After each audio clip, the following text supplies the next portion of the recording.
Il est 7h54, tout de suite, le Zoom Éco, Nikos Aliagas avec Axel de Tarlé. Axel de Tarlé, Pernod Ricard s'intéresse au cannabis. Le géant français de l'alcool envisage de se lancer dans le business de la drogue douce. C'est sérieux ? Oui, ça paraît incroyable, mais c'est un virage qu'effectivement sont en train de prendre tous les grands groupes d'alcool dans le monde, enfin plusieurs. C'est que la bière Corona, par exemple, vient de racheter un producteur de cannabis au Canada. Vous avez Heineken, enfin une filiale d'Heineken, qui vient de lancer une boisson infusée à la feuille de cannabis en Californie. Et donc Pernod Ricard, qui est le numéro 2 mondial des alcools, avec toutes ces marques, la Chivas, Malibu, Absolut Vodka, Pernod Ricard regarde et dit pourquoi pas s'intéresser, pourrait se lancer à son tour dans ce business. Voilà. C'est très sulfureux pour eux. Pernod Ricard va quand même pas vendre des joints. Eh ben pourquoi pas ? Alors pas en France, ça, je vous rassure, mais pourquoi pas dans les pays où c'est autorisé. Vous savez que le cannabis récréatif, c'est-à-dire pour s'amuser entre amis ou pour se détendre après le travail, comme on dit, le cannabis récréatif est autorisé dans 9 États aux États-Unis, Californie, Massachusetts, Colorado. Il va être autorisé dans 1 mois et demi, donc à partir du 17 octobre,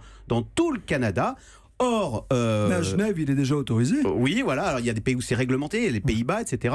Or, que constate-t-on ? Eh bien, d'abord que ça se passe bien. Il y a même des études qui montrent que les jeunes fument moins, car du coup, comme ce marché du cannabis est contrôlé et réservé aux adultes, il n'y a plus ces petits trafiquants au coin de la rue pour vendre aux adolescents à la sortie du lycée. Donc ça se passe bien. Et puis surtout, qui sont ces consommateurs de cannabis ? Eh bien, Pernod Ricard a remarqué que bien souvent, ce sont les mêmes que ceux qui aiment s'offrir un bon verre le soir ou une bonne bière. Donc, vous voyez, même, voilà, des cas de sup, etc. On m'a expliqué. Donc, même clientèle qu'il faut savoir satisfaire, d'où cet intérêt de Pernod Ricard. Non, mais Axel de Tarlé, franchement, quelle légitimité possède Pernod Ricard dans le cannabis ? Pernod Ricard, c'est un géant mondial, réseau de distribution mondial qui sait faire vivre des grandes marques. Et l'idée, pourquoi pas, serait de développer une gamme de produits, donc des boissons, des cookies, des pâtisseries issues du cannabis, avec une marque, vous savez, à même de garantir la qualité du produit, de rassurer le consommateur. Donc pourquoi pas du cannabis bio, organique, du cannabis du terroir, avec des origines garanties. Vous vous souvenez sûrement de la pub « Un Ricard, sinon rien ». Pourquoi pas un jour